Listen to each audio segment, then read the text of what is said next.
Austin looks like a fun U.S. city, but it used to be called Waterloo. In 1839, it became a capital. In 1883, a major university arrived. In 1980, a bridge renovation created Bat City, and by the 1990s, it became Silicon Hills. In the next 12 minutes, you'll see how a small frontier town turned into a global tech city. Here's the plan. We'll go era by era. I'll keep it simple. What happened, why it mattered, and what you can still feel in Austin today.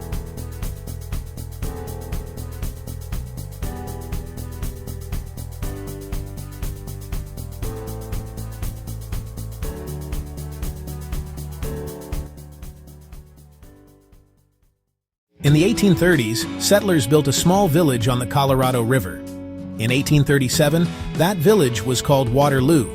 It was tiny, practical, and not famous at all. Then everything changed. In 1839, leaders chose this location as the new capital of the Republic of Texas, and Waterloo took a new name, Austin.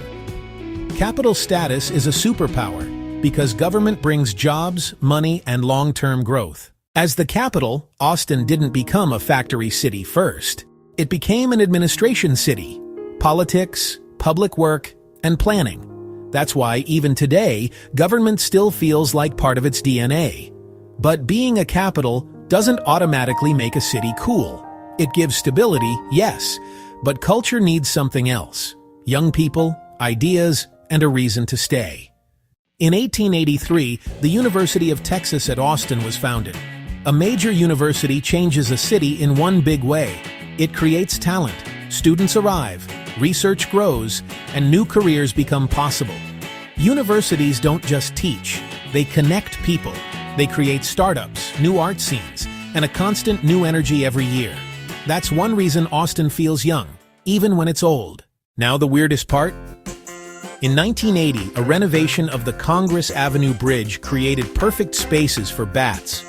Over time, it turned into the largest urban bat colony in the world. Yes, bats. Austin didn't fight the story. It owned it. A scary problem became a nightly show, and a city identity. This is a lesson. Cities win when they turn something unique into a brand. By the mid-1990s, Austin was getting a new nickname, Silicon Hills. The idea is simple. High-tech companies, startups, and a growing innovation scene. In a city with hills and a relaxed vibe. Here's the formula. Strong talent from the university, stable government presence, and a culture people actually enjoy. That mix attracts builders, people who want career and life. So, what is Austin today? It's not just history, not just tech, not just music. It's a city built by three engines: the capital role, the university, and the modern innovation wave, plus one unexpected hero: bats. If you love a city that feels creative, modern, and ambitious, Austin makes sense. If you want only quiet and slow, it might feel too fast. The real question is, what do you want from a city? Comment one word: history, tech, or culture. What interests you most? Next video I can do Austin versus Dallas versus Houston in the same style.